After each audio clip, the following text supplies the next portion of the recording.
Hoy puede ser un gran día. Hoy pude ver un lindo amanecer. Hoy puede ser un gran día. Un día un poco mejor que el de ayer. Voy caminando. Llevo la radio encendida. La ciudad se despliega con mi andar. Bueno, no falló, pero hoy cumplió, ¿eh? Acá está Juan José Sebrelli.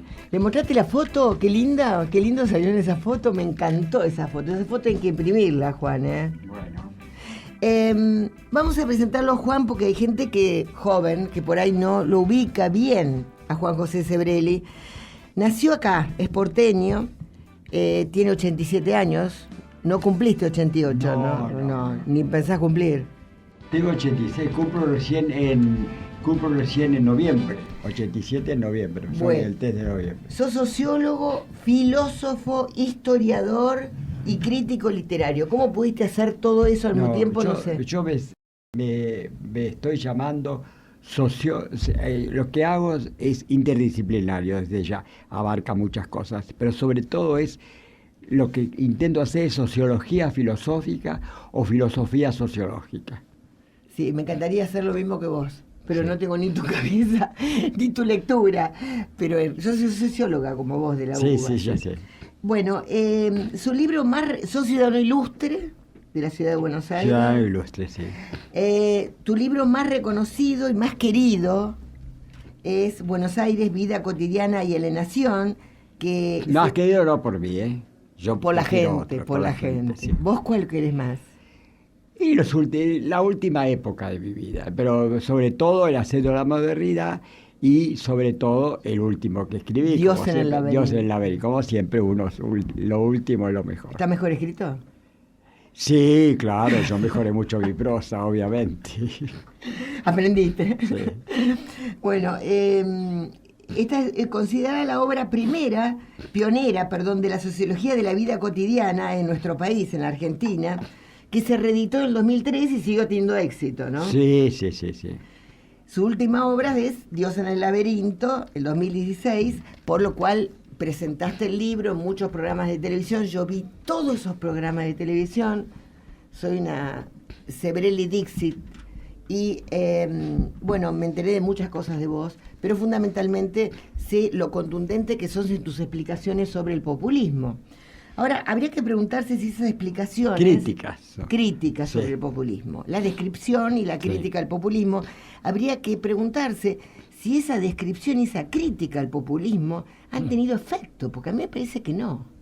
Si ha tenido... Efecto, influencia en la gente. Mirá, es muy difícil. Yo creo que la Argentina está infectada, no voy a decir mayoritariamente o minoritariamente, porque no hay estadísticas al respecto, pero que la cultura populista está muy arraigada en la mentalidad argentina, muy arraigada. Empieza en la década del 40, siglo XX, son muchos años, muchas décadas. Eso va a ser difícil, tenemos que tener muchas décadas de democracia, no con un gobierno. Un partido cambia de un día para el otro, perfecto, no hay ningún problema. Un presidente cambia, una personalidad de presidente cambia de un día para el otro. Eso lo hemos pasado. Una cultura y una mentalidad es muy largo de cambiar.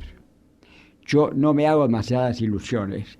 Es decir, no hago pronósticos y ni menos hipótesis autopredictivas. Si fuera pesimista, estaría contribuyendo. Pero tampoco puedo ser optimista. Lo que decía Duhalde, este país está destinado a ser un país maravilloso. No, yo no creo en eso. Creo que hay que seguir luchando. El populismo sigue siendo un peligro y miré en la Argentina. Ahora, ¿qué pasa con aquellos intelectuales amigos nuestros? Sí. Con aquellos amigos nuestros profesionales, de los cuales queremos mucho, hemos atravesado toda la historia de nuestra vida, que insisten en ser kirchneristas a pesar de todos los robos que han visto que ha pasado. Bueno, pero ¿Cómo eso sí es una minoría. Es una minoría de fanáticos. ¿Fanáticos decís que son? Sí, es una minoría porque evidentemente, es decir, se basan en el relato, ahora se llama la posverdad, que prescinde de los hechos. Los hechos están, basta prender la televisión, basta leer el día titular de los diarios y se ve. Eso no es una opinión. Ellos prefieren un relato que resulta agradable, ¿no? Aunque no tenga aunque vaya contra la realidad objetiva. Pero el miedo mío no es tanto en esa sí que es una minoría que siguen apoyando a Cristina. Eso es una minoría peligrosa porque pueden revolver la calle y pueden hacer actos violentos y demás. Pero eso es una minoría. Pero hay una mayoría, una inmensa, no digo una inmensa masa, que son populistas sin saberlo. No, que y cuando pasó lo de quererlo. Maldonado, Claro, pensábamos que teníamos que estar ahí y no Sí, acá por supuesto. encerrados en un Ahí cuarto. está, y eso sigue siendo. Gente que incluso se dicen antikirchneristas, aunque reivindican el peronismo clásico, pero más aún, gente que ha votado por Cambiemos y que sin saberlo tienen una parte de populista. Por ejemplo, si fuera solamente el partido peronista, no sería un gran problema. El problema es que el otro partido tradicional, el radicalismo, tiene una parte democrática, auténtica, que es la que reivindicamos, y una parte populista. Yo diría, una representada por Irigoyen, que es el primer populista es Irigoyen. Claro. Aunque eso me cueste muchísimo que la gente lo entienda. Que la gente lo entienda y que la gente porque lo la siga. historia está contada de otra manera. Está contada de otra manera. Y una democrática que es Alem, sí. Irigo y Claro. Alvear, y bueno. Pero esa parte populista es el partido tradicional, Claro. argentino. Y ya vemos y hoy en muchísima gente que se llaman democráticos y son populistas. Yo creo que hay una contradicción indisoluble. Se habla de la grieta y se dice que hay que terminar con la grieta. No se puede terminar con la grieta. La grieta existió desde 1810, morenistas, saavedristas, después federales unitarios, después radicales conservadores, después peronistas, antiperonistas, y así. La unidad nacional es algo típico de los totalitarios. Yo lo creo. Creo O sea, que siempre tiene que haber estas divisiones. Tiene que haber pluralidad. Diferencias de opinión. La diferencia y por supuesto está. un partido de la oposición para que haya democracia. Los partidos. Entonces, ahí la verdadera grieta está entre los que pensamos esa pluralidad y los que se consideran que no creen el partido que justamente quiere decir parte, que somos una parte y hay otra parte que no está con nosotros. El movimiento, que es lo que define al populismo, son movimentistas, y eso es el primero que lo dijo con todas las letras, es Irigoyen, cuando dijo, la Unión Cívica Radical no es un partido. La Unión Cívica, había que hablar de Unión Cívica Radical, no de partido. La Unión Cívica Radical es el pueblo y la nación. Ahí está la definición primera del peronismo. Ahora, después, del populismo. Del populismo. Después Perón, por supuesto, siempre despreciou los partidos, incluido el propio, que en realidad no era más que una oficina burocrática al servicio de él. Él nunca no funcionó como partido, nunca hubo internas en el peronismo. Realmente, el primer intento del peronismo de convertirse en partido fue con la primera derrota, en el 83. Duró poco. Claro. Al primer titubeo del radicalismo volvieron a ser lo que son siempre, el movimiento. Eso es lo que a mí me dice, pero eso es volver a ser un sectario. No soy un sectario. Yo dialogo, yo estoy hablando, en este momento estoy hablando mal, a alguna parte mal de los radicales, pero dialogo con los radicales. Claro. Más aún te digo, lo votás. Lo voto casi siempre, porque no he tenido otra cosa. Bueno, ahora, ya que estamos en la historia, a mí me gustaría, antes de que Emilio Perina te pregunte, también es que nuestro periodista invitado, amigo, queridísimo de este programa, sí. ¿Cómo reparar a los muertos de la guerrilla?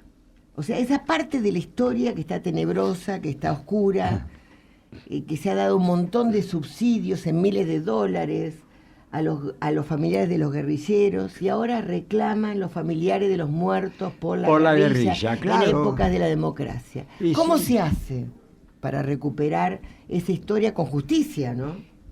No, pero esa justamente forma parte de la cultura populista que hay. La guerrilla no se hizo para imponer la democracia contra las dictaduras militares, que es lo que cree la mayor parte de la gente. Simplemente era para atacar a una dictadura militar y poner una dictadura tipo Castro, Claro, era o así. tipo Stalin o lo que sea. Eso era eso. Era un tipo de totalitarismo contra otro. Sí.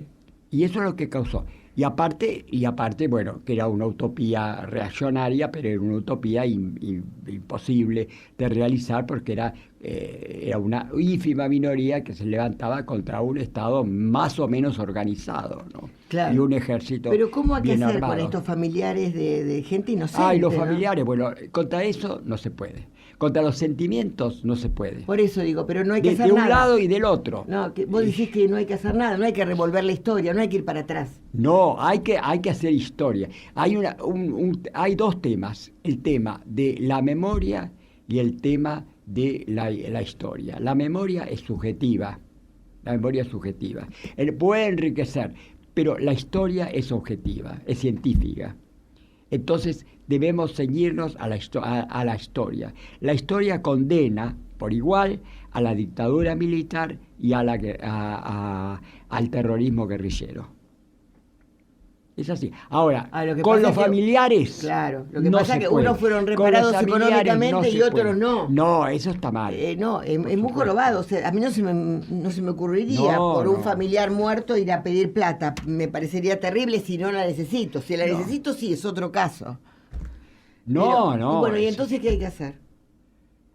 ¿Abrir la caja del Estado para reparar? No, cerrar completamente. No, se terminó. El jubilado por guerrillero no puede existir. No, Estar el jubilado no por existe porque ya guerrillero, fue no. dado subsidio, $200.000. Ya, bueno, ya Yo lo- conozco un montón de casos, se han comprado departamentos, de Bueno, todo. eso ya no se puede echar atrás. Ya está. Bueno, es un error del pasado. sí, Ya. y lo Ahora de- en adelante, basta. Y los muertos por los inocentes, las empleadas domésticas, las mujeres que pasaban Sí, por ahí. sí. Son No, muchos. y otros, sí, otros que, por ejemplo, el caso de los soldados, los pobres conscriptos que han sido matados. No, la Sí, de familia todo, no tiene un los solo soldados defendiendo reconocimiento. regimientos. que eran- Defendiendo regimientos, sí, ni un subsidio. No. No, pero eso es un tema que es muy difícil tratarlo. Es el tema de la memoria subjetiva y el sentimiento de los familiares, que no hay nada que hacer contra eso. Cuando se mueran todos los hijos y los nietos, y Se termina la se historia, termina, decimos. y ahí, pero la historia debe continuar por otro lado, la historia y la política. Emilio, ¿Qué tal? Pirina, ¿Cómo están? Muy Buenas bien. tardes, Gloria. No, yo tengo ahí, bueno, y por supuesto voy a hablar como periodista, no como funcionario, ¿no? Pero creo que Bueno, la reparación, aclaremos. sí, claro, no. Que vos sos el Director titular general del Archivo General de la Nación, ni más ni menos, que sí, además, tiene que ver con perdóname, esto precisamente. Perdóname, pero además quiero aclarar que el 8 de marzo vamos a ir tempranito. ¿Vas ¿no? a venir a la Por charla supuesto. sobre el Día de la Mujer? Mira. Sí, voy Me a alegra, las me 9 de la alegra. mañana. Sí. Pero en este tema, que por supuesto es un tema muy complicado, y yo como periodista muchas veces he hecho notas en distintos programas con los familiares que vienen reclamando de hace muchos años un reconocimiento, y no necesariamente el reconocimiento es económico, no necesariamente, hay que hacer un reconocimiento. Hay casos horrendos como el caso de ese gerente de Molinos, que lo contó Jorge Fernández Díaz hace 2 o 3 semanas en La Nación, que es asesinado como una forma de presionar a Jorge Bor padre para que pague sobre el rescate y es asesinado delante de su hija de 7 años. Esa chica de 7 años, que hoy tiene 50 y pico, merece un reconocimiento y merece también un resarcimiento económico esa familia. Las dos cosas, te diría. En el caso de los conscriptos, ni hablar. Está el caso de los conscriptos de Formosa. Bueno, entonces vos pensás diferente que... No, pero Juan Juan José no dice que No, dice que el tiempo va a sanar esa herida. Ahora, ni el resarcimiento económico ni el reconocimiento histórico te solucionan un daño hecho, pero pero el Estado tiene que reconocer. En el caso de los conscriptos todavía es peor, porque esos chicos están bajo bandera cumpliendo las funciones que les demanda el Estado, el servicio a la patria. Y en un gobierno democrático, estamos aclarando. Sí, por eso yo creo que ha habido una distorsión muy fuerte en estos temas y que, como siempre, el péndulo de la historia lo irá equilibrando. Juan José. Ahora, hay mucho, yo voy a poner un ejemplo de, ya que hablamos de los parientes, los familiares que difícilmente puedan cambiar. Hay un caso emblemático que es el de Fernández Mejide. Fernández Mejide es perfectamente lúcida, ¿no? Ella ha tenido un hijo desaparecido. Y lo que ha crecido intelectualmente esa mujer. Yo tengo esperanza. Su libro, todavía. sí, ese es el modelo de lo que deberían ser todos los familiares de guerrilleros, es Fernández Mejide. Ha escrito un libro que se llama No fueron héroes. ¿No? Claro. Fueron víctimas, en tal caso, de la represión militar, pero no fueron héroes. Claro, el aporte de los intelectuales, ¿no? Vos te has referido mucho, Juan José, a ese tema, los intelectuales K, bueno, el grupo de Carta Abierta. No hay ahora intelectuales que apoyan a Macri, salvo vos, Alejandro Rosisner, Santiago Kodablov, digamos, y no están unidos. No, para nada. No. ¿Vos crees como Sartre que el intelectual tiene que estar libre? Totalmente. Yo nunca he estado... Claro. Sí, porque el político no puede decir toda la verdad. Claro. O forzosamente, de acuerdo a las circunstancias, hay cosas que tiene que callar. Y el intelectual debe decir toda la verdad en cualquier circunstancia. Entonces la única forma es comprometerse en política. No creo en la Torre de Marfil, no, hay que comprometerse en política y yo me he comprometido en los momentos que debe hacerlo, por ejemplo, en momentos de sufragio universal. Yo siempre me he comprometido, no dije, no, el voto es secreto, o ese tipo de cosas. Pero desde afuera de los partidos. Por eso yo, el ejemplo típico, que critico acerbamente al radicalismo por su parte populista, y voto por los radicales. Claro. ¿No? Pero algo tenés que hacer, alguien tenés que votar, claro. ¿No? Bueno, ahora el tema de vos dijiste Dios en el laberinto y hablas mucho del Papa Bergoglio y hablas de los curas villeros. Sí. Me gustaría que me digas este aborto, despenalización del aborto que saca Macri como una de las banderas a reivindicación de todo el sector femenino y masculino también. ¿Cómo lo ves? Yo lo veo, yo siempre he escrito sobre el aborto. Ahora se pone mucho hincapié, y no está mal, pero no creo que es lo principal, sobre el aspecto de salud, la cantidad de mujeres que mueren. Está bien, eso es así. Pero hay algo más importante todavía. La penalización del aborto es un atentado contra los derechos humanos. Uno de los principales derechos humanos es el derecho al uso del propio cuerpo.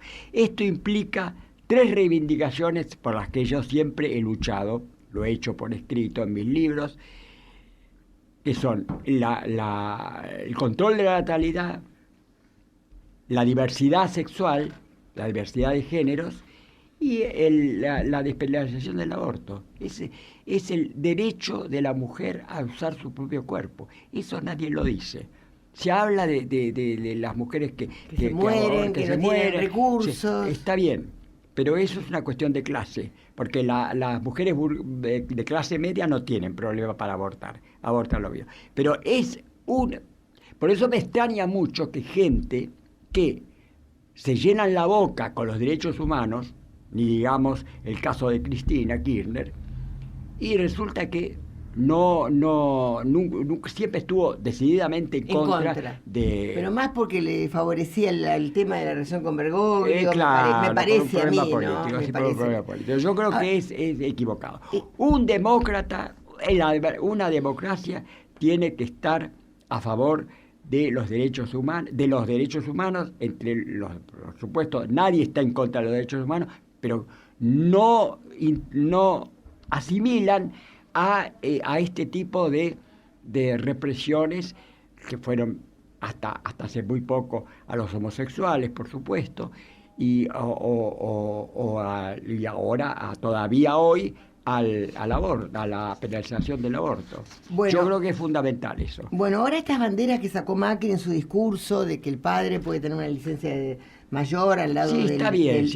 Son Sí, todos todo derechos sociales, sí, ¿no? son derechos sociales. Reivindicaciones de femeninos. ¿Vos crees que pueden llegar a reemplazar a ese relato de los derechos humanos? No lo reemplazan, son un complemento, pero de menor importancia. ¿Qué tanto crédito político le dio al kirchnerismo? Sí. ¿No? Porque el casamiento igualitario le dio mucho crédito a Cristina. Muchísimo. Por eso, Alfonsín, el divorcio. Sí. Kirchner, mal que nos pese, la unión en la unión de homosexuales. Y ahora a Macri le correspondía el aborto. Yo creo que me parece muy bien abrir el debate. No creo que se equivocó en haber tomado posición personal en contra de él. Porque si esa es su verdadera idea, bueno, la puede expresar. Pero no debería haberla expresado, porque eso es, en cierto modo, influir en la gente que está indecisa y que lo apoya a Macri y que por ahí no sabe si estar o no a favor. Y en ese sentido creo que se equivocó, porque él tuvo una respuesta tendenciosa a favor de no es un opinador, es el presidente. El presidente, tendría que haberse mantenido en la neutralidad, pero de cualquier manera creo que él y un grupito y muy importante, ¿no?, de los funcionarios. Pero creo que va a haber yo creo que va a haber una mayoría que va a estar de la sociedad, ni digamos, y aún de los políticos, y aún de los políticos de Cambiemos, que van a estar a favor de la despenalización. Yo, personalmente, la primera vez que vaya a un programa, que me inviten a un programa de televisión, me voy a poner un pañuelo verde. Muy bien. ¿No lo trajiste hoy? No, hoy estamos transmitiendo por Facebook acá, ¿no? Te están grabando por ahí. Y por Twitter por ahí, por mi celular. Estamos transmitiendo. Sí. Qué lástima que yo no lo traje, ¿no? Debería haberlo traído. Bueno, yo tengo muchas opiniones diversas sobre el aborto que no voy a pasar a contar porque soy la conductora. Ahora hay un aspecto tal vez formal en la cuestión, porque yo coincido básicamente con lo que dice Juan José Sebrelli, de cómo se está planteando el debate y sobre todo cómo lo plantean determinadas organizaciones sociales y reivindicadoras de los derechos humanos, que es el tema del gratuito. Porque el gratuito me hace ruido, por de pronto esto de seguir diciéndole a la gente que las cosas son gratuitas cuando no son gratuitas, porque ni la educación es gratuita, ni el aborto va a ser gratuito. Entonces discutámoslo y sepamos que va a tener un costo económico que va a haber que pagar con impuestos. Porque si no, es una falsedad, es un cinismo. Muy bien dicho lo que decís. El que agreguen el gratuito me molesta. Claro. Sí, no, eso es un engaño. Sí. Es un engaño. Es un engaño, no es gratuito. Sí. Hay que poner el médico, hay que poner los elementos. O lo paga la sociedad o lo paga el particular. Hay hospitales muy bien, públicos. No, por supuesto, pero también va a ser un costo para esos hospitales públicos, el impuesto, ¿no? Sí. Bueno, y también me gustaría hablar con vos, Juan José, sobre algo que a vos te importa mucho y a nosotros todos nos importa muchísimo, que es volver a la ética inmigratoria, ese cambio cultural que tenemos que hacer sí o sí de la cultura del trabajo. ¿Cómo se hace eso, vos que sos sociólogo? ¿Qué tenemos que hacer? Yo soy, como la mayor parte de los argentinos, y creo que los que nos están escuchando y los que estamos en esa mesa, somos hijos de la inmigración, absolutamente. Yo de forma directa, mis abuelos italianos y españoles, es decir, la Argentina moderna surge de la inmigración, y al respecto hay que reconocer que los que vieron perfectamente eso fueron Sarmiento y Alberdi, teóricamente, y el que la pudo realizar fue Roca. Hoy todos personajes, los 3 personajes satanizados. Bueno, Alberti se olvidó, pero los otros 2 personajes están satanizados por el populismo, Sarmiento y Roca. Y yo creo que, es decir, yo siempre dije, yo no soy criollo, soy gringo, soy de la Argentina gringa. La Argentina criolla es la oligarquía, que ya hoy no existe, y son los gauchos que han desaparecido. Eso es la Argentina criolla, no hay. Todo lo demás somos gringos, hijos de inmigrantes. Por eso que también estoy en contra de los mapuches y que reivindican ancestrales. Eso no existe más. ¿Cómo se hace, no, para volver a la cultura del trabajo cuando hay 3 generaciones que han vivido de subsidios? ¿Cómo se restablece eso? Es muy difícil. Eso, básicamente, el populismo, porque el populismo trae indirectamente o directamente, es el creador de la inflación. Claro. La inflación existe es lo más importante que has dicho en tu vida, vos, es explicar el tema de la inflación. 1950, fecha concreta, 1950. Empieza la inflación en la Argentina, empieza la fiesta. Cuando Perón habla, el famoso discurso de Perón, que hoy causaría risa, esto para mí. Sí, este es un buen café. Había otro café, pero ahora hay otro café. Sí. Que causaría risa cuando Perón dice, ¿alguno de ustedes vio alguna vez $1? Me acuerdo perfecto. Y la gente se reía. Hoy no podía decirlo. Todo el mundo vio $1 y todo el mundo piensa permanentemente. En 1950, los 2 males insuperables de la economía argentina son el déficit fiscal y la inflación. Ambos creados por el peronismo clásico. Sí. El peronismo que se reivindica. Claro. Bueno, pero ¿cómo se Yo te digo, y ahí con la inflación se termina la cultura del trabajo, la cultura del ahorro. Sí.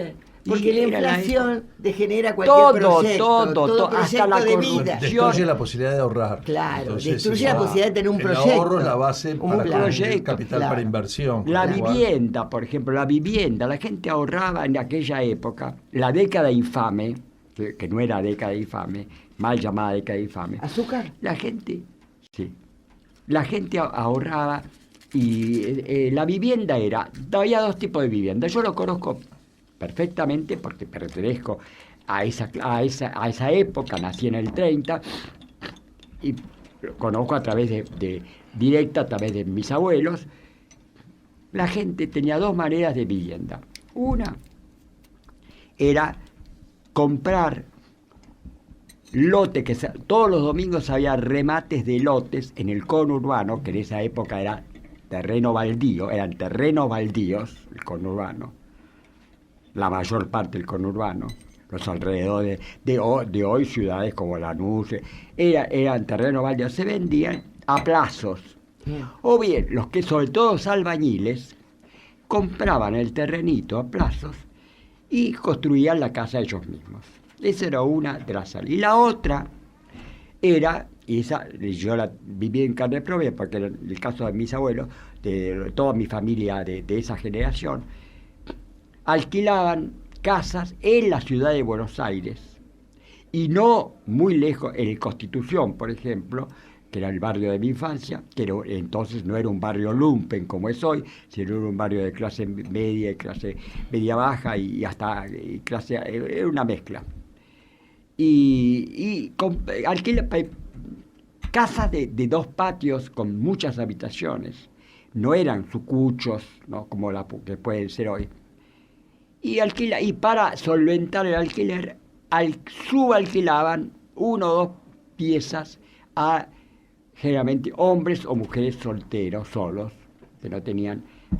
Eso era la vivienda de la Villa Miseria, no existía. Claro. El conventillo existía, era mucho mejor que una Villa Miseria, pero mucho mejor que una Villa Miseria. Bueno, había más y además era la gente que recién llegaba. Y además se construían lazos más solidarios. Sí, y estaban en la ciudad. Claro. Estaban en la ciudad el conventillo. Claro. Estaban en la ciudad. Hoy la Villa Miseria está afuera, es un gueto. Claro, claro.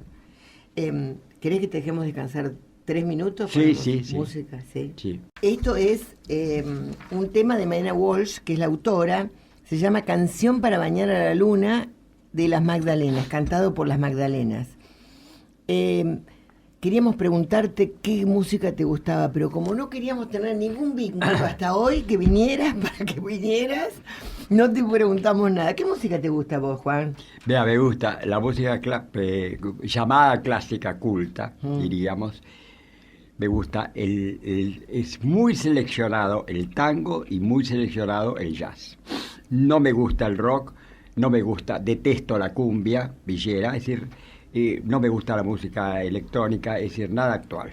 Nada actual. Nada actual. Todo, pero en otras cosas sos re actual vos, sos re moderno. Por supuesto. Fuiste pionero por los reclamos de los homosexuales en el año 55, cuando era presidente Aramburu. Sí, sí. Por eso te quisieron meter en la cárcel, sí. Pero vos dijiste un día en televisión, en uno de los programas, que vos nunca estuviste en la cárcel. Sin embargo, en internet figura en tu Wikipedia que vos estuviste exiliado en París. No, pero yo estoy en contra de las redes sociales. Yo estoy a favor de la tecnología, todo lo que sea. Las redes sociales son todos los días salen ahora, buscan forma de controlar las redes sociales que son transmitir mentiras. Claro, porque vos sos seguramente de alguien, se adueñó de vos algo, se adueñó. Sí, dicen cualquier cosa, cualquier cosa. Bueno, yo nunca estuve exilado. ¿Por qué lean mis biografías autorizadas? Claro. Yo tengo un libro de memorias que se llama El tiempo de una vida. Ahí no hablo de exilio, no miento.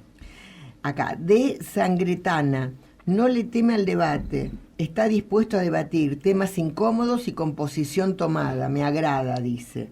Acá Hugo, @apocalipsis. Suelo no coincidir con el pensamiento de Sebrelli, pero le doy la razón en algo. Los primigenios integrantes de Montoneros provenían de buenas familias. Sí. Hay hasta apellidos compuestos. Todos, casi todos. Y eran jóvenes de la Acción Católica. Luego mutaron en terroristas.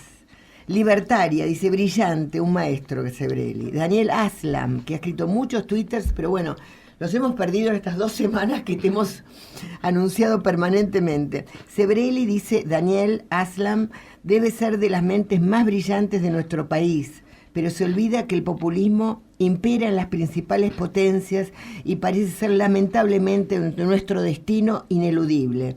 El antipopulismo jamás logra plasmar una política económica consistente.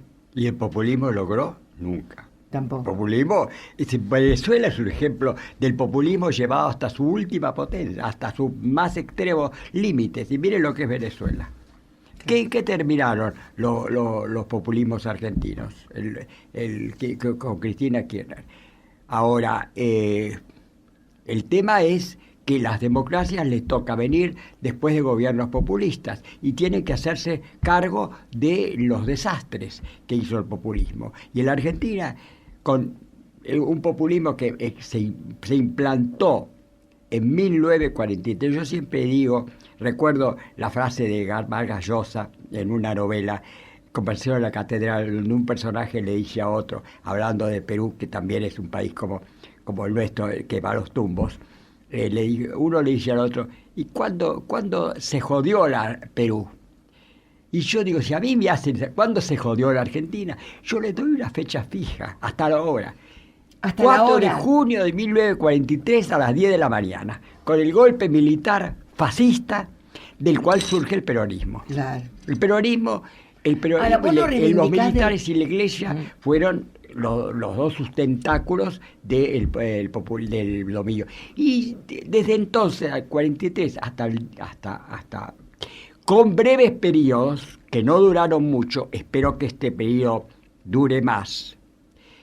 El 83 fue uno de esos periodos, duró lamentablemente y terminó muy mal.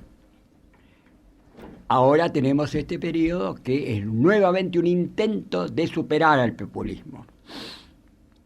Yo no hablo del futuro, no soy ni optimista, ni pesimista, Estamos ni optimista. La incertidumbre es lo único que podemos pensar sobre el futuro. Esa fue siempre mi posición. El futuro es incierto, está lleno de cosas inesperadas, insólitas, y no podemos saber lo que va a pasar.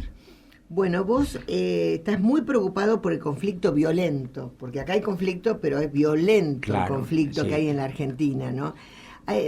La violencia verbal está instalada completamente y de la violencia verbal se pasa a la violencia. Ya hubo un conato cuando se intentó tomar el Congreso y suspender una sesión del Congreso, que hubiera sido ya el comienzo del fin de la democracia.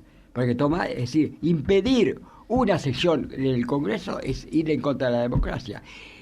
No es solamente el grupito pequeño de violentos que estaban en la calle, sino que adentro del Congreso hubo un grupo que los aplaudió.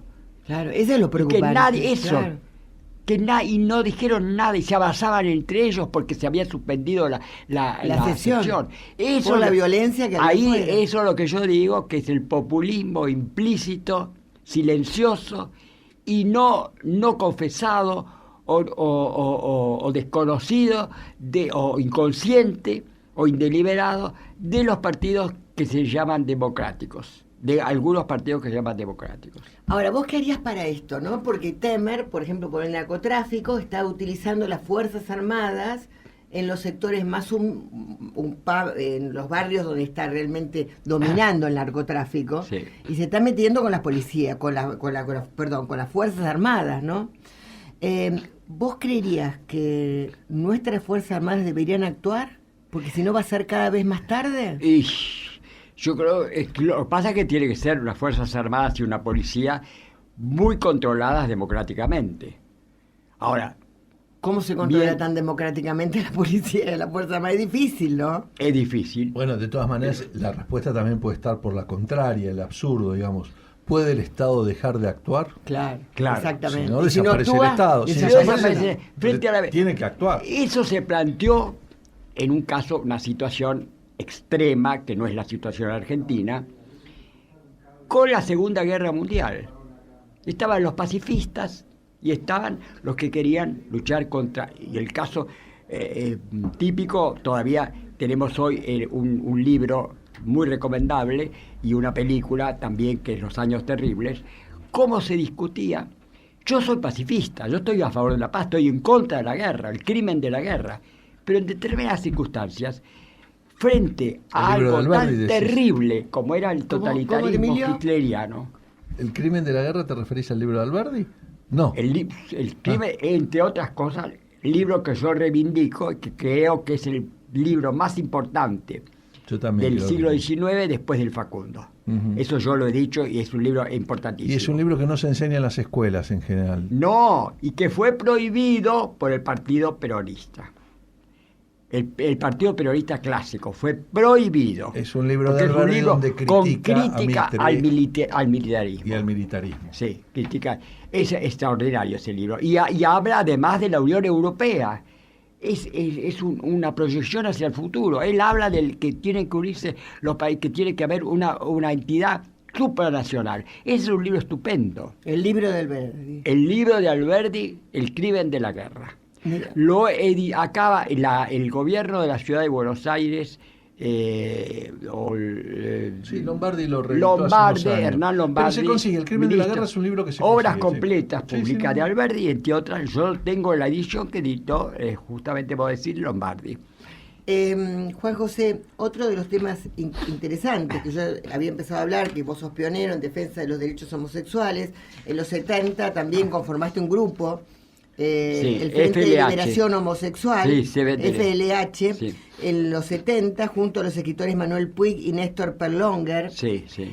Y ahora, una cosa que me sorprendió, que vos estás por la unión libre, no estás de acuerdo con el matrimonio vos. Yo no creo Porque que yo el siento Estado que unos tenga... jóvenes también están con el matrimonio libre y no se Sí. quieren casarse.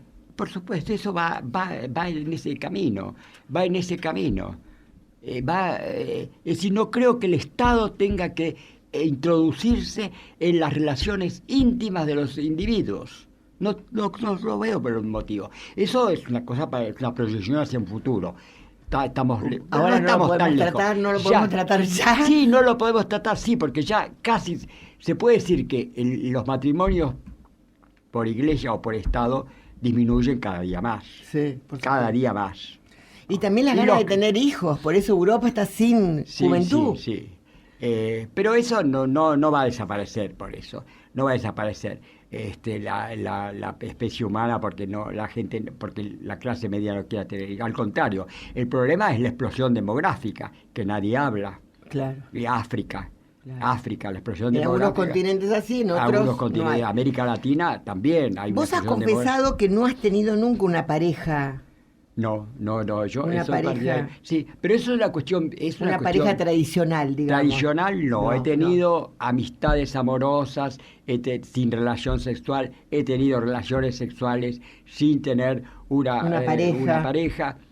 O sea, Todo realmente tipo de lo tomaste relaciones. libremente. Lo tomé libremente, porque mi filósofo predilecto de clásicos, Epicuro, hablaba de contra las pasiones. Y él ponía la amistad sobre el amor. El amor es una pasión, como el odio, es la otra cara del odio. Y la amistad, en cambio, es algo más sereno, más lúcido y más racional. Yo he tenido relaciones amistosas y además sexuales, por supuesto, con la gente y sin tener. Y en ese sentido, el tema de la homosexualidad, me parece, hay un libro que yo recomiendo mucho, de Anthony Giddens, un gran sociólogo y filósofo inglés, que fue asesor de Tony Blair. Anthony Giddens, con G. Giddens, G-U-I-D-E-N. Sí. Giddens. Fue asesor de Tony Blair. Bueno, en eso no tuvo mucho éxito como asesor de político. Pero bueno, pero un libro de las transformaciones de la intimidad. Y él dice cómo los homosexuales, en la época de la represión, que prácticamente la libertad de los homosexuales empieza recién en los 70. En los 60, 70. Sí, O sea, hasta 1967 en Inglaterra te podían condenar a prisión, cosa que le pasó a más de 1.600 personas. Sí. Entre ellos Alan Turing. Alan Turing, claro. A explicar quién es Alan Turing. Alan Turing, bueno, el creador el hombre que desarrolla una máquina que permite comprender y descifrar Enigma, la máquina alemana de comunicaciones, es el que permite realmente ganar la guerra, porque con eso los aliados contaron de una información valiosísima y además es el antecesor de las modernas computadoras. Es un hombre fundamental para la historia de la humanidad y fue después de haber sido la figura decisiva en la Segunda Guerra Mundial, fue reprimido como homosexual.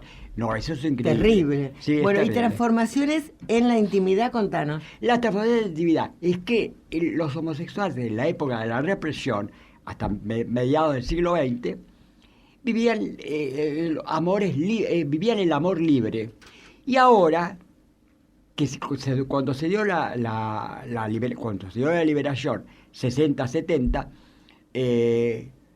invitan a los heterosexuales. En el momento que los heterosexuales están empezando a imitar, sin saberlo, a los homosexuales de la época de la represión, es decir, a tener relaciones más libres, plurales, ¿no? Eso es un fenómeno curioso, es un fenómeno muy curioso, como los homosexuales ahora imitan a los heterosexuales y los heterosexuales imitan a los homosexuales de antes. El problema es de la libertad y la autonomía de los individuos. Es un problema central el que yo estoy trabajando. Mi próximo libro, si tengo tiempo, va a ser sobre libertad y las relaciones entre el individuo y la sociedad. Es muy interesante. Un tema que yo ya he tratado. No, y lo tenés pendiente. Lo tengo pendiente para desarrollarlo con más profundidad. Y ahí está el tema de la sexualidad. ¿Y cómo es la sexualidad a los 87? ¿Cómo? ¿Cómo es la sexualidad a los 87? ¿A los 87? Sí. Bueno, para mí sigue viva. Amenguada, obviamente. Claro. Amenguada, pero sigue viva. Sigo sintiendo deseos sexuales y sigo incluso forma satisfactoria. Muy bien, muy bien. Sí. Eso vivo en todo sentido, intelectualmente y físicamente. Sí, físicamente. Es muy importante eso, ¿no? Sí, ¿no? Por supuesto. Bueno, me gustaría también que hablemos un poco de Trump, ¿no? Que Estados Unidos era el principal país del mundo, ahora no se sabe si lo es, y si China lo va a pasar dentro de muy poco, pero está guiado por un hombre que además de ser un poco demente y de no tener equilibrio, pregona que los profesores vayan armados. Sí. ¿Cómo hacemos con esa cultura yanqui, ¿no? Que nosotros hemos mamado también la cultura europea, pero también la yanqui, ¿no? Bueno, yo creo que hay dos Norteaméricas. Claro. Hay una Norteamérica que yo amo, que es la Norteamérica de Nueva York, de California, Sos de vivo, vos Chicago. también, sí. El resto, Sí. el medio, la América profunda, por La América darle, profunda. es igual que el norte argentino, con plata. La única diferencia es con plata, pero son retrógrados como es una provincia argentina del norte que vive en el feudalismo, Claro. ¿no? Y el bautismo, la religión bautista, que es una religión siniestra, es decir que es exactamente igual. Hay dos Norteaméricas, todas a favor de uno y en contra de la otra. ¿Y qué pasa con Trump en el mundo? ¿Cómo va Sí, eso es un retroceso el armamentismo? Es un retroceso muy grande. Pero yo creo que las instituciones democráticas norteamericanas son lo suficientemente sólidas como para frenar. No creo que el muro de México se le llegue a construir. No creo. Hay cosas que están frenadas. Me parece que acá Juan José contestó algo que tenías en una pregunta de Twitter cuando le planteaban que en los países desarrollados también hay populismo. Lo que pasa, es cierto que hay populismo, Sí. y Trump es una de las muchas Sí, demostraciones. Pero hay instituciones muy sólidas, Sí, y hay exacto. tanto en el nivel de las ONG, universidades. Estados Unidos es un país con más de 1000 universidades, la Corte Suprema. Es decir, yo hace poco, cuando veía la película sobre el Post, lo que pensaba, y al salir de ver la película, es que si ese caso se plantea en la Argentina, Aclaremos de Post sobre... Bueno, Sí. muy buena película. Sí, muy buena película. El fallo hubiera salido Sobre 9-1 la guerra en en Vietnam, contra lo de que era verdad, los ¿no? papeles. Vamos a aclarar, Una sí. revelación, si el diario tenía derecho a revelar unos papeles Sobre la supuestamente guerra secretos de Vietnam. sobre la guerra de Vietnam, y cómo los gobiernos americanos habían engañado Sí. al pueblo norteamericano ocultándole información. El fallo finalmente de la Corte Suprema de los Estados Unidos, que permitió que tanto el Post como el New York Times siguieran publicando, salió 6-3 a favor de la libertad. En Argentina hubiera salido 9-1 en contra, porque Sí. el único juez que hubiera fallado a favor era Fayt. Sí. Después Sí, que sí. ya se murió, así que Sí, imagínate, sí, hoy sí, no sé sí. si nos perdemos por goleada. Sí, por supuesto. Bueno, estamos ahí, ¿no?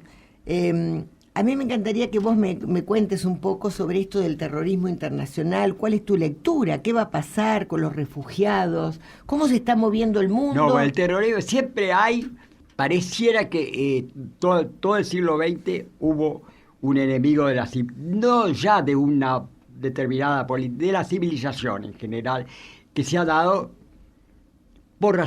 no por razones étnicas ni raciales, sí por razones circunstanciales, se ha dado en Occidente. La democracia nace en Occidente, la racionalidad, la ciencia, la técnica, las libertades artísticas nacen en Occidente. Y bueno, en el siglo XX el enemigo de con lo que uno se identifica era el fascismo y el estalinismo. Fueron los dos grandes enemigos. Los dos totalitarismos, que se parecían en muchas cosas. Primero fue derrotado uno, después se fue derrotado el otro. En este momento ese papel lo cumple el fundamentalismo islámico. Claro. Lamentablemente. Me van a llamar islamofóbico. No me importa. Era lo mismo que si me llamaran enemigo de los alemanes, porque era antinazi. Claro. ¿No? Marlene Dietrich era alemana y luchó contra... Y después el pueblo alemán la silbó cuando quiso volver a Berlín. Y bueno, es el nacionalismo. Es el precio por Es el pensar precio, de una manera. es el precio, sí. Es el precio. Lamentablemente, yo creo que como dijo Felipe González, que es un político que yo admiro Que vos bastante, admirás, sí. la peste nacionalista que ensangrentó el siglo XX vuelve a aparecer en el siglo XXI. Bueno, y la Unión Europea, que vos sos tan defensor de la Unión Europea, ¿no? Y ahora Merkel Crítico. es capaz de ceder su lugar para que otra persona negocie un gobierno que pueda unificarse Sí, y pueda lamentablemente ser gobierno. está viviendo un mal momento. El mundo está viviendo un mal momento. Por eso Trump en digo. Estados Unidos y la Unión Europea con el Brexit. Sí. En el resurgimiento del populismo, del neopopulismo en Europa. Europa del Este nunca fue lo más parecido a América Latina, nunca fue democrática. Hungría, Polonia, nunca fueron países muy democráticos. Tienen una escasa historia democrática. Y ahora están surgiendo. Hungría, el dictador de húngaro es exactamente igual que un dictador latinoamericano, que el Venezuela. Menos Chávez, que Venezuela, que Chávez. más que Kirchner, por ejemplo. Más que el kirchnerismo, menos que el chavismo. Pero está ahí, está ahí. Bueno, ¿Pero eso... vos crees que va a ganar esta posición Sí, pero- separatista, digamos nacionalista, Sí, populista? Bueno. ¿Va a terminar imperando en la Unión Europea también? Yo creo que no. Y en el siglo XX, la prueba está, y es lo que vos decías hace un rato, que las instituciones fueron más fuertes. Había un movimiento fascista en Inglaterra, Ujú. Mosley se llamaba, había un movimiento muy fascista en Francia y movimientos En de Estados Unidos intelectuales y en Estados Unidos también. Sin embargo, no fue a triunfar en dos países que no tenían tradición democrática, Alemania y Rusia. Italia, sí, y dos países, y el estalinismo en Rusia. Tres países que no tenían una tradición democrática. En los países democráticos se libraron de eso. Yo creo que ahora también va a pasar lo mismo. Por ahora, el neopopulismo en Europa es minoritario. Y no sé si va a llegar realmente a ser más. Por lo menos, eso es lo que esperamos.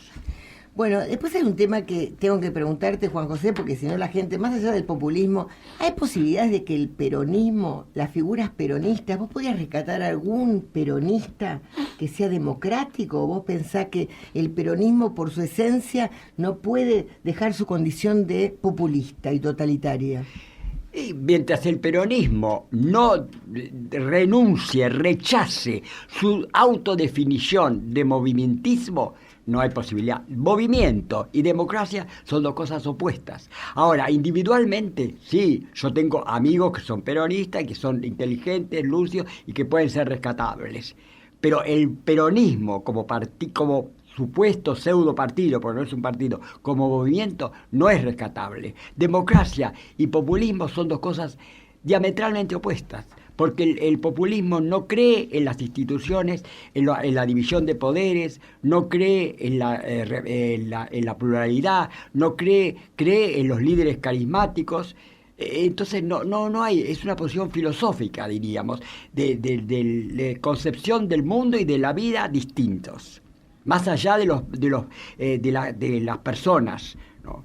Yo puedo tener mucha simpatía con alguna persona que esté, pero el como movimiento no puede ser. Vos en el Dios y el laberinto hablas mucho de Sí. Bergoglio, explicás Sí, mucho sí. su posición, de dónde viene, por qué el apoyo a Grabois, de Guardia de Hierro. Bueno, Guardia de Hierro era todo un personaje, Sí, ¿no? por supuesto. El gallego Sí, Álvarez. Sí. Álvarez, otro Álvarez. No confundir con el Chacho Álvarez, son otro Álvarez. Son otras sí. cosas, Sí. sí. Bueno, pero era, Guardia de Hierro era era de sí. centro, era criticado por la juventud peronista. Tenía algo que es lo A que ver, lo entusiasmaba, que era la fusión de religión y política, porque Claro. eran místicos los de Guardia de Hierro, eran místicos completamente. Bueno, y ahora, ¿qué relación hay entre Guardia de Hierro, esa vieja Guardia de Hierro, Sí, de con la- Grabois, con los curas villeros, con los jesuitas? Me gustaría que expliques un poco eso, ¿no? Con Bergoglio digitando todo desde allá, y ellos actuando al lado de Moyano. Es una cosa que espantó a muchos, ¿no? Muchos Espantó. católicos que aplaudimos la llegada de Bergoglio como que si Dios hubiera bajado a la tierra. Sí, no, yo nunca Nunca tuve te pasó. con Bergoglio, creo que es negativo, incluso con respecto. Ratzinger era un conservador, pero además era un hombre culto, un Era un pensador, intelectual, Ratzinger. era un intelectual. Yo leía las encíclicas de Ratzinger como si estuviera leyendo a la escuela de Frankfurt. Este es un hombre realmente sin demasiada cultura. Yo conozco, no voy a dar el nombre porque quedaría muy mal, a alguien que fue profesor de Bergoglio cuando en los estudios de sacerdote, y yo le pregunté si se destacaba y me dijo, no era el primer alumno, tampoco era el segundo. Bueno, con eso No te le dijo todo. interesa, con él no le interesa para nada. Y después, con esa misma conversación que tuve con ese amigo, de golpe yo tuve un lapsus, un error, y hablé de una polémica que había tenido Bergoglio con Habermas. Y él se Habermas. No, yo me confundía Ratzinger con Habermas, que sí, tuvieron un diálogo y a la altura, los dos, el Papa a la altura de Habermas. Y se me miró asombrado diciendo que nunca puede Bergoglio tener un diálogo con Habermas, nunca, Claro. ni debe saber quién es Habermas. Bueno, eso es otra cosa, pero aparte que él siempre tiene una línea muy, muy coherente desde su juventud, apoyando al peronismo a través de Guardia de Hierro. No era militante, obviamente, era un guía espiritual, digamos. Sí. Hasta el papado. Y ahora el papado es obviamente, yo creo que le interesa más la política que la religión. Es muy político. Bueno, y los curas villeros, esos curas que están en cada... Y los curas villeros tienen el defecto de considerar a la pobreza como una virtud. Exactamente. No es una virtud, es una carencia. Claro. Los pobres no quieren ser pobres, quieren ser clase media. Y ellos ponen virtudes inherentes a los pobres, a los villeros, contrapuesta a la clase media. Porque Claro, odian a la resaltando clase el valor media. de la pobreza. El Como valor si de ser la pobreza sería ser puro. No, para nada. ¿Vos dirías, Juan José, que al mismo tiempo que los ayudan, de alguna manera los congelan y los cristalizan en su situación? Claro, por supuesto. Por ejemplo, esto de urbanizar las villas miserias, ¿a vos cómo te suena? Porque por un lado está bien, pero por otro lado está mal. ¿Por qué el Estado...? Yo no creo en ello. Yo creo que tendría que desaparecer las villas. Eso es una cosa a largo plazo, obviamente, pero tiene que desaparecer. No había villas miserias. Las villas miserias empiezan, bueno, con el peronismo, empieza con las emigraciones internas en la época del Perón. Todo empieza con el peronismo, ¿no? Pero en las villas miserias de esa época, hay que reconocer, porque el peronismo de aquella época, con todo, era un peronismo más ordenado, más un populismo más y que tenía todavía una base económica que le venía de la época de la esplendor de la Argentina. Y la villa miseria eran villas de gente, de obreros, de clase trabajadora, que no había drogas y no había desocupación, dos cosas fundamentales, ni droga, ni alcoholismo, ni desocupación. Estos eran lugares muy miserables, muy pobres, realmente que no, pero no eran esas cosas siniestras que son hoy las villas miserias, siniestras. Claro, donde unos viven encima del otro. No, duermen esos encima de los callejones padres, espantosos, claro. horribles. Bueno, pero vos que además estarías peligrosos. con porque la urbanización tiene todo un sentido. Hay que pensar que hay una cantidad de plata que tienen que urbanizar, que tienen que asfaltar, en lo que inmediato, tienen que poner cloacas. Sí. En lo inmediato no hay ninguna posibilidad de eso. Es una cosa a muy largo plazo. A muy largo plazo. ¿Pero vos Sí. estarías de acuerdo en hacer eso? ¿En gastar plata del Estado? ¿O vos pensás que Yo lo que el quiero villero es que- debería construirse su realidad de Yo otra lo manera? que quiero es que... Lo que pasa, claro, que la gente que vive hoy en las villas no son la clase obrera. Son en general desocupados, no porque sean haraganes, como creen los prejuiciosos, sino porque no hay trabajo, porque hay desocupación. O drogadictos. Es decir que si fueran clase trabajadora, si logramos plena ocupación, y podremos lograr nuevamente terminar con la crisis de vivienda, como lo terminó en la década prepopulista. En la década prepopulista hubo una sola vez que hubo algo parecido a la Villa Miseria en el año 30, con la crisis del 30, se llamaba Villa Desocupación en Puerto Nuevo. Duró un año y medio más o menos, porque después enseguida se solucionó el problema económico y eso desapareció. ¿Por qué no había villas miserias antes y lo hay ahora? Justamente coincide con la era del populista. No, yo creo en la integración. Había una integración en la época de mi infancia y juventud todavía, una integración de la ciudad que ya no existe. Los barrios estaban integrados, los barrios, el centro, estaban integrados. la gente viajaba, había muy buenos medios de transporte y estaban todos integrados. El cine los integraba, había salas de cine en todas partes. Era otra ciudad. ¿Vas al cine? Ya no, ahora veo y ya no. Hoy se dan los Óscares. Hoy se dan los Óscares. Veo mucho, he visto mucho. Yo fui un cinéfilo. Total. Ahora veo cine por tele. Y hoy es la era de la serie televisiva, Claro. que hay series extraordinarias. ¿Viste alguna? Sí. Vi la serie de Royal House of Windsor, extraordinaria. La de la Corona, extraordinaria. Una biografía de Einstein, extraordinaria. Ah, mira vos. Sí, No sabía sí, que había sí. una biografía de Einstein, me De encantaría. Albert Einstein. Ah, sí, de Albert Einstein. No, Sí, buenísima, científico, buenísima. sí. Hay varias, y hay mucha porquería, como Hay siempre, de pero en el todo. cine también había, la mayoría era... Pero viste las horas más difíciles, porque el otro día la estuvimos comentando. La ¿no? vi, sí. Fuiste al cine, Y además entonces. leyó el libro. Sí, Qué leí el linda libro. película es. Muy linda película, sí, muy linda película. Sí. Esa y The Post son dos buenas películas. Sí, porque A mí te- cada día te me inyectan gustan más energía, ¿no? las biografías ficcionalizadas, es el género que más me gusta ahora. A mí me encanta, Sí, me eso encanta, también, sí. sí. Edgardo dice, placer enorme que se le dé espacios a este intelectual argentino de sobradas buenas condiciones. Salud, don Juan José. Mirá Bueno, qué lindo gracias, saludo, ¿no? gracias. Juan José, vos por mucho tiempo fuiste así medio no tomado en cuenta, no te llamaban, no te dieron tu- marginado, decilo con toda la letra, ¿Por qué? marginado. ¿Marginado por qué? Y marginado porque decía las cosas que no le gusta a la gente que les digan. ¿Pero te sentiste marginado también por homosexual?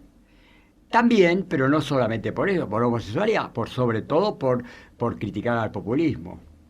Ah, por no formar parte. Y también por no ser académico. Los académicos... Eso te iba a decir, ¿no fuiste a dar clase a ningún lado vos? He dado Porque ahora clase. Todos los muestran la bibliografía de uno, o el currículum de uno, y están Stanford, Harvard. No, yo estoy al margen ¿Por qué? A ver, ¿por en qué? ese sentido. Porque la época, yo estudié unos años en la Facultad de Sí. Filosofía y Letras, pero era una facultad horrible, era la época del peronismo, que era los profesores Flores Seibo habían expulsado a todo lo valioso, el peronismo pulsó a todo lo valioso y puso profesores Flores Seibo y sobre todo cooptada por la Iglesia. Y entonces yo, como que el deseo de conocimiento era tan... me di cuenta que yo iba a conocer más en mi casa que en la facultad. Mirá vos. Me dediqué a ser autodidacta. Y después de cursos privados en mi casa, incluso pertenecí a esa corriente que después se llamó, metafóricamente, la Universidad de las Sombras, que era la época de Videla, plena represión, muy peligroso era, y se reunían grupos, yo era uno de ellos, no el único, Klimovsky, otros, y reuníamos grupos de 10, generalmente eran jóvenes estudiantes que iban a la facultad para sacar el título y venían a mi casa para aprender. Y pasé así, logré pasar toda la... que yo en esa época no podía escribir, no aparecían los diarios en ninguna parte, estaba completamente... No me llevaban preso, pero estaba marginado por completo. No viviste en París. He vivido, he estado en París, sí. pero no he estado becado por la Mozarteum en París, pero nunca fui exiliado. Eso es un invento de las redes sociales. Claro. Las redes sociales son la fuente de la falsedad, la mentira Claro. y la calumnia. Hay que tener mucho cuidado. Hay que tener mucho cuidado. Ahora, hay una galería de autodidactas argentinos que Juan José integra. Claro, por eso. Sarmiento, que Claro, no fue claro. a ninguna universidad. Jorge Luis Borges, que Sí, tampoco fue a ninguna tampoco. universidad. Roberto Ezequiel Art, Martínez Estrada, tampoco. Roberto Art. Sí. Lo meto a Rogelio Frigerio Abuelo, tampoco fue a ninguna universidad. Tampoco. Es bastante extensa, sí. ¿no? Es bastante Pero extensa. Ahora si están al lado de tenés esos cursos, muchachos, no está porque nada yo mal. creo que más de uno que está escuchando debería le gustar tener un curso con vos, lectura de algún No, libro. ahora me dedico exclusivamente a escribir. Ya me cansa un poco, los cursos ya me cansan. O las personas Entonces, te cansan. No, las personas no, me gusta tener contacto con gente joven y me encuentro en los cafés con gente joven, pero ya dar un curso no. Tengo que poner, aparte de los cursos se disuelven y en cambio los libros quedan. Queda. Entonces Y tengo Juan que José, ¿cómo dedicarle- es un día tuyo? A ver, ¿te levantás? ¿A qué hora? Me levanto entre 7 y 9, depende de... Del día. Salud, Sí. salud. Uno también Sí. estornuda. además. Estoy un poco resfriado. No, depende. Generalmente entre 7 y 8 es la hora Sí. que me despierto. Y me acuesto tardísimo. Bueno, ¿y después qué haces? Tardísimo. ¿A la mañana? Y a la mañana, bueno, leo el diario. ¿Qué diario lees? básicamente. Leo. Si lees Clarín es un A desastre. la Si lees- mañana leo La Nación, que me lo te lo traen, compro. sí. Y a la tarde leo El Clarín en el café. Así que los 2 diarios los leo. Sí. Y los fines de semana, Perfil. ¿Te gusta Leo Perfil? 3 diarios. Sí, te gusta Los Perfil. 3 diarios. Sí. Y en una época también El País, en los sábados a veces. Que es la parte cultural del país, ¿no? Es muy interesante el país, sí, sí. sí. ¿Y después? Y después escribo y leo todo el tiempo. ¿Pero que Leo escribís todo. cuántas horas seguidas? No, eso no hay. No, no tenés sí. horario, no Leer tenés horario. todo, no hay día que no lea. ¿Qué estás leyendo ahora? Montones, y releyendo sobre todo. ¿Qué cosa? Y bueno, por ejemplo, a Simmel, que tiene mucho sobre el tema que estoy estudiando, que es individuo y sociedad. ¿Qué libro de él? Varios, la sociología. La sociología de Simmel, la filosofía del dinero de Simmel, Ah, mira vos. sí, que son muy buenos. Y he descubierto una escritora inglesa que se llama Susana, tiene un apellido un poco raro, Boswell, ahora no me acuerdo. Tiene 2 libros muy buenos, un libro sobre Montaigne y un libro sobre los existencialistas, en el café de los existencialistas. Es muy bueno. Pero lamentablemente en este momento el nombre no me lo no De recuerdo. ella, de Susana. Sí, De Susana, sí. Bueno, así que estás en plena marcha, en pleno trabajo, ¿no? Y como Sí. ya este tornudo ya anuncia que, Sí. que te crece, ¿no es cierto? ¿O no? ¿Te ¿Cómo? querés ir ya o no? No me te rías, Está bien, no, sí, está sí, bien. me siento encantado. Bueno, fantástico. No. ¿Qué te parece esto de las hinchadas de fútbol o las canchas de fútbol donde se lo trata a Macri muy mal? ¿Vos pensás que es algo que puede tocar la figura presidencial? ¿Vos pensás que es medio, ¿cómo te puedo decir?, irresponsable de la gente que abuchea al presidente, que se puede gastar una figura? Ahora salieron remeras con... Yo he LM. escrito un libro, La Era Sí. del Fútbol, Sí, contra la pasión futbolística. sí. Es decir, Macri, diríamos que se lo merece por ser tan futbolero. Ah, ¿Qué voy a decir?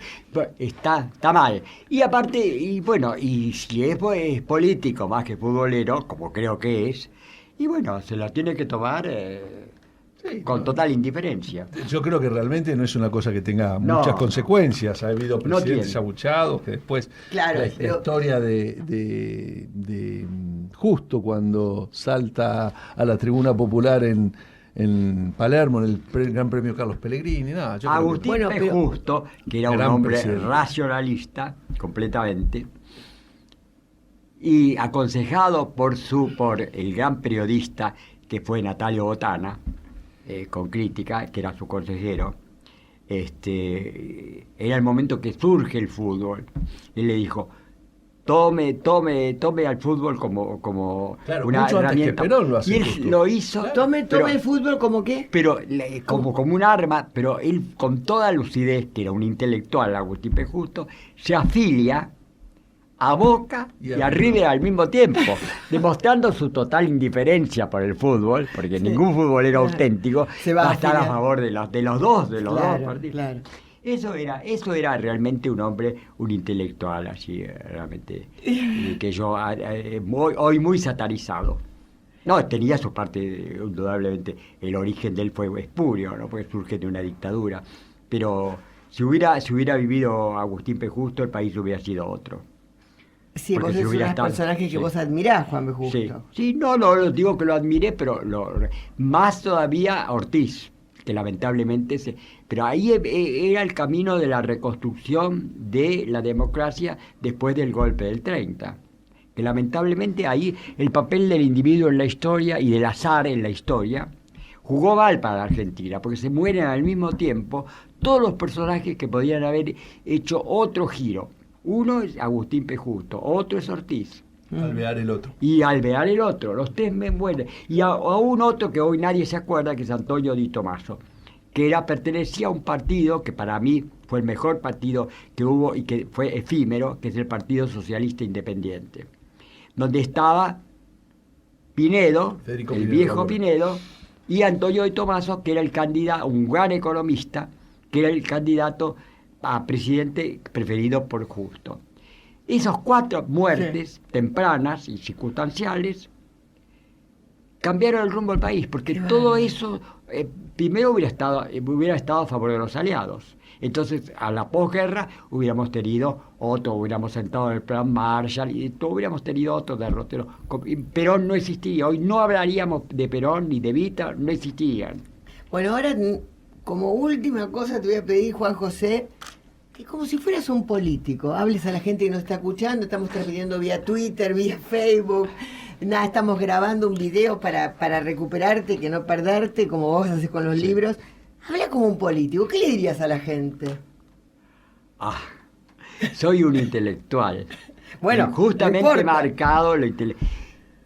¿Qué le dirías? Apoyen a la democracia y combatan al populismo. Básicamente en Argentina eso es lo fundamental. Bueno, ya está. Ese es tu mensaje. Y aunque la democracia no sea perfecta y tengamos que votar por partidos, como yo lo he hecho con el Partido Radical, sin creer demasiado en él, y bueno, y no hay otro remedio. Lo que hay que tomarlo, pero que sea la democracia y no el populismo el que nos guíe. Claro. Y el partido político y no el movimiento. El partido político y Porque no la el movimiento. democracia. Exacto. Juan José Sebrelli, fue un placer tenerte. Y a Bueno, vos, Emilio, que me lo he pasado ayudaras muy bien. a que esto se concretara y que No, fuera este pero- momento tan placentero. Muchísimas gracias, por Emilio. favor. Gracias, Juan José. Bueno, y espero verte gracias a pronto. vos. Tomamos Sí, café. sí. Tomamos café. Gracias.